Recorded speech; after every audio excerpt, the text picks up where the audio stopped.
responsibility to get out there and educate people, because these people are watching these newscasts, and maybe there is some other agencies involved. I don't know, because this is an age of fitan. It's all confusion. It's what the Prophet ﷺ said. But as far as I'm concerned, I'm not confused. I'm not confused. If you're confused, you haven't studied this religion. And if you think this has anything to do with the truth, you definitely haven't studied this religion. Because these people are shayateen. It's plain and simple. And undeniably, there's these bahiyya, sacrificial lambs, like this 18-year-old boy who left Riyadh, who's been brainwashed to think that this religion is about hating other people. Because unfortunately we have certain sects in Islam now that teach that all kuffar are bad, even though the Quran clearly states that amongst them are good people. Amongst them are trustworthy people.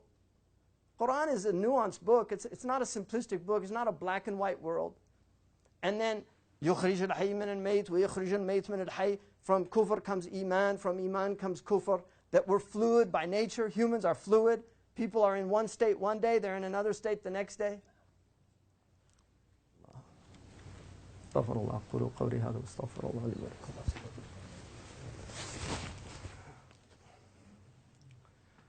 Alhamdulillah, wa salatu wa salamu ala Sayyidina Muhammad wa ala alihi wa sahbihi wa sallam.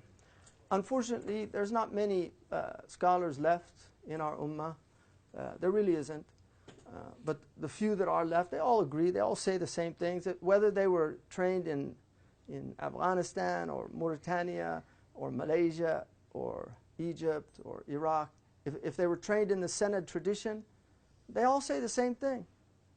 They don't disagree. That's an amazing thing about this religion. But the sects outside of them, they disagree. They have different opinions. And that doesn't mean that the scholars don't differ amongst them, but about certain things, they're in agreement about. And one of them is that fitna is worse than killing. Fitna is worse than killing. Quran. Al-fitna akbaru min al-qatri. Civil strife is worse than killing itself.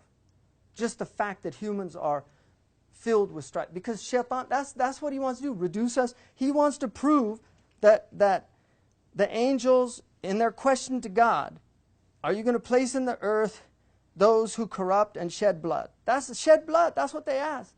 That's what they're going to do? The Prophet ﷺ said, you have wiggle room with your Lord as long as you don't shed blood.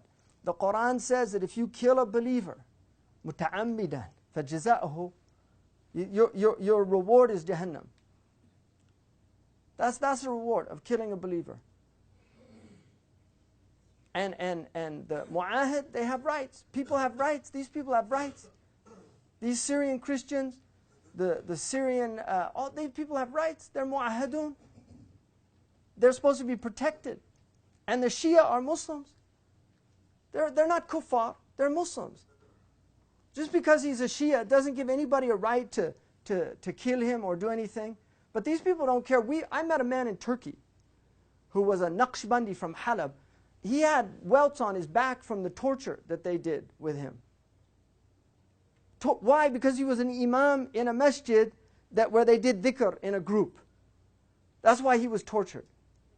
And they were going to kill him. He escaped. They had a raid and a bomb fell and he got out and he fled to Turkey. We met him. I had lunch with him.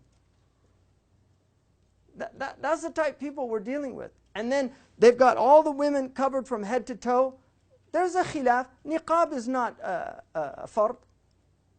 That's an opinion of a minority of the ulama. The majority don't say the face is not considered awrah, but they force, because they only one opinion, my opinion, one religion, my religion. What I say is the only way to understand this religion.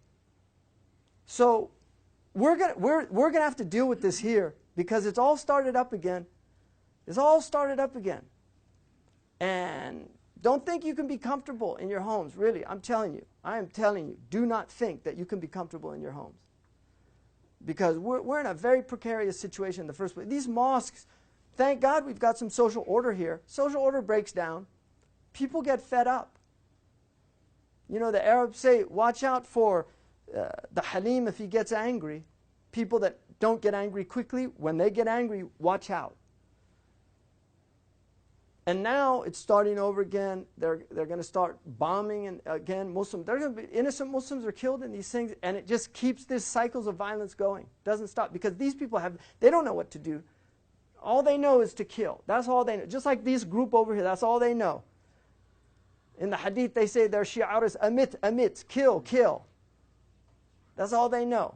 So, we have to deal with it. But Muslims, we need to wake up. We need advocacy groups. People need to support the groups that are out there, empower them. They need to be doing more work. I mean, I've been doing this 10 years. I feel like, I just think, I went to all those places, all those talks, all those things, and it's just, we're back to square one. We're actually worse, as far as I can tell. This is worse than before 9/11. Even my father, who knows Islam, I've been telling about Islam for 30 years, he's like, is this Islam? The cutting off heads, I guess it's in the Quran. So back to square one, 30 years of da'wah. These people, I think they're going to have